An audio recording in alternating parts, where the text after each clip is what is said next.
government. He says Baghdad will continue to seek the Blackwater guards' prosecution. We are sorry that the federal judge had that verdict. We keep them and we hold them criminals.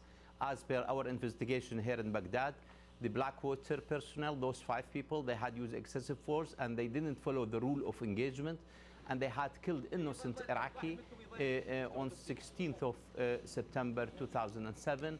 And we reserve the right of our victims, Iraqis, and all the citizens which has been harmed during this criminal act. We reserve the right to follow and to bring them to the justice, either through the American justice system or through the strategic agreement which we had with the United States, which keep the reserve of our citizens for all the military operation, all the victims of military operations. From today, we had started through our legal department, and we are going to follow with the Justice Department in the United States, as well as I told you, that we have the full right. Blackwater was an extension of the military, of the American military, and we keep the full right to follow and to keep them in charge.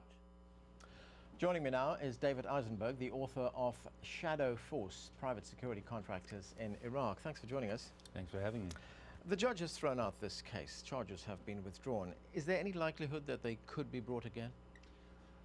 Potentially, yes. The Justice Department officially says it is reviewing its options. That just may be code for saying we don't know what's going on, and it may be just covering themselves, but there is at least that possibility.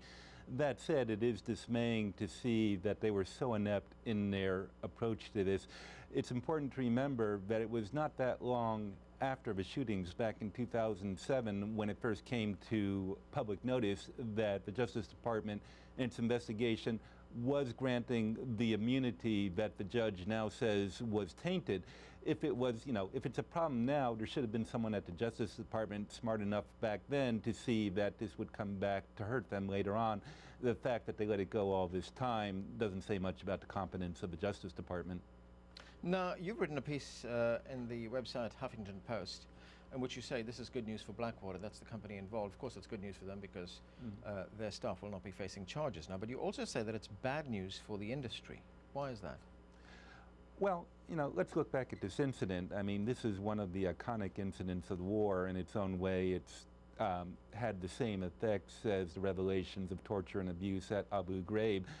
Certainly provided immense amounts of material for and recruiting potential for insurgents in Iraq. This is certainly going to embitter both the Iraqi population as well as populations in other countries where securities contractors work at. Afghanistan, Pakistan, Colombia, all the places around the world. Contractors are only as effective to some degree as they are getting a reasonable amount of receptiveness and goodwill from the local population. Now local populations are going to look at this and say, we don't know if they were innocent or guilty, but the fact you didn't even try and find out, the fact that you didn't even have a trial says we can't really trust the American system of justice to do anything about it, so why should we trust you for anything in the future? And I think that's going to be a reaction that a lot of other companies, aside from Blackwater, find, and that's not going to be good for them. And the Iraqis are now threatening their own legal action, as we heard in that report there. Iraqi government spokesman saying that they will seek justice, as he put it. Can that be done? Because the guards are now in the United States. The Iraqis, of course, are saying that they want to bring them to justice in Iraq. I'm not a lawyer, but I think that in terms of being able to exercise some direct territorial jurisdiction, seems unlikely at the time that the incident occurred. The Blackwater contractors were both operating under the immunity which was embodied in the contract that they were fulfilling for the State Department, as well as Order 17 under the old Coalition Provisional Authority, which also gave them a certain degree of immunity. So while there may be civil means that the Iraqi government can pursue, perhaps under the Alien Tort Claims Act, which is one of the legal bases that people in other countries have to pursue legal action against U.S. citizens, it seems unlikely.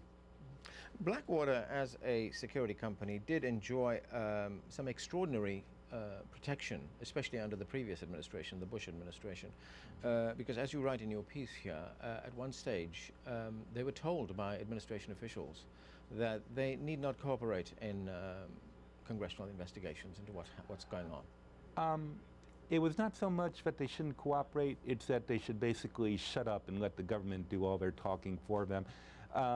I know it will be unpopular to say this, but in a certain degree, Blackwater probably shafted itself, looking back in retrospect at the way they have operated under the State Department contract. I mean, I was able to get a portion of it previously under the Freedom of Information Act, and it says quite explicitly, basically, shut up. You know, you can't talk to the outsiders, meaning the press and the media, unless we tell you to.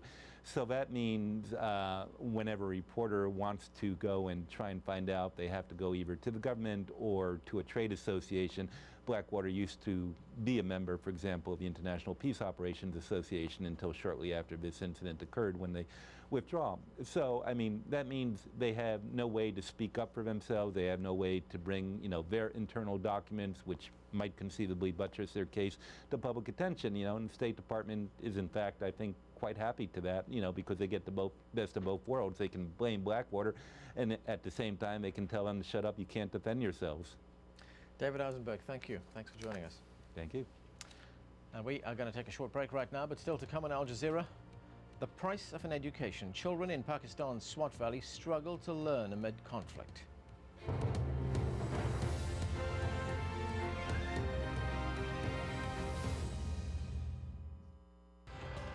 I don't know of anyone who knows the region that believes that the Afghan election was going to be fair.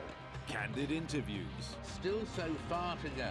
It's horrible economics. It is not good for America. It is not good for the world. Informed analysis. You're still confident about the future. Failure is not an option. Exclusive disclosures. Historians decide what we got right and what we may have screwed up. Frost over the world.